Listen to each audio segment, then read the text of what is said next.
bago nga pala lahat, binabati ko nga pala lahat ng mga ex ko. At binabati ko nga pala kayo ng maligayang Pasko. At maligo ng bagong taon.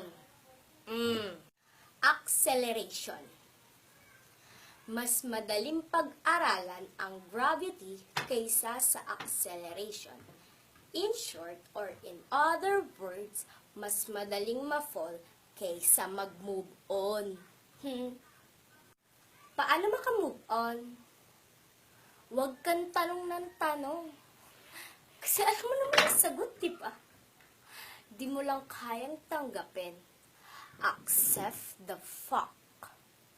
Binaliwala mo siya, tapos kapag nakita mo siyang may kasamang iba, magagalit at masasaktan ka.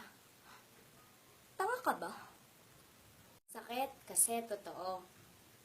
Parang relasyon lang yan. Kung hindi totoo ang nararamdaman mo, hindi ka masasaktan ng sobra.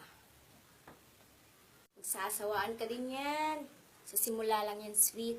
Pero pagdating ng ilang buwan, minsan nga weeks lang, days, minutes pa nga, seconds pa, may iba na yan.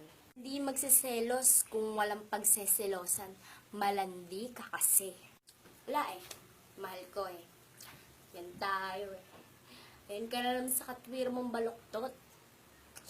Ang tagal-tagal ka nang niloloko, nagpapakatanga ka pa rin sa kanya.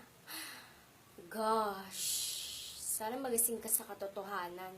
Hindi porkit sinaktan ka, may karapatan ka ng manakit ng iba.